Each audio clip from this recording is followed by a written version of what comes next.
សូមស្វាគមន៍មកកាន់ Channel សហគមន៍ឆ្នោតរបស់ Admin ថ្ងៃនេះ Admin មានលេខតម្រុយល្អៗរបស់ឆ្នោតយួនសម្រាប់ចែកជូនពុកម៉ែបងប្អូននៅថ្ងៃទី25 ខែ 11 ឆ្នាំ 2025 នេះ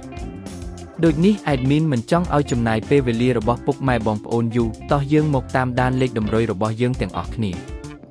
សម្រាប់លេខតម្រុយ2លេខមានលេខ38លេខ96សម្រាប់លេខតម្រុយអូស2លេខមានលេខតម្រុយទី1រអូស30និងលេខតម្រុយចុងក្រោយអូស90សម្រាប់លេខតម្រុយ3លេខមាន312គុណនិង469គុណសម្រាប់លេខតម្រុយថ្ងៃនេះ Admin សូមជូនពរឲ្យពុកម៉ែបងប្អូនជួបតែសំណាងល្អទាំងអស់គ្នាហេងមានលាភមានជ័យជាចុងក្រោយសូមកុំភ្លេចជួយចុច Subscribe និង Comment ហើយដាក់សញ្ញារូបកណ្ដឹងដើម្បីជួយផ្ដល់កម្លាំងចិត្តមកកាន់ Admin ជាពិសេសងាយស្រួលតាមដានវីដេអូថ្មីនិងលេខតម្រុយល្អៗជាប្រចាំថ្ងៃជាមួយ Admin សូមគោរពលាពុកម៉ែបងប្អូនពីខ្ញុំបាទសហគមន៍ឆ្នោតសំណាងល្អទាំងអស់គ្នាសូមអរគុណ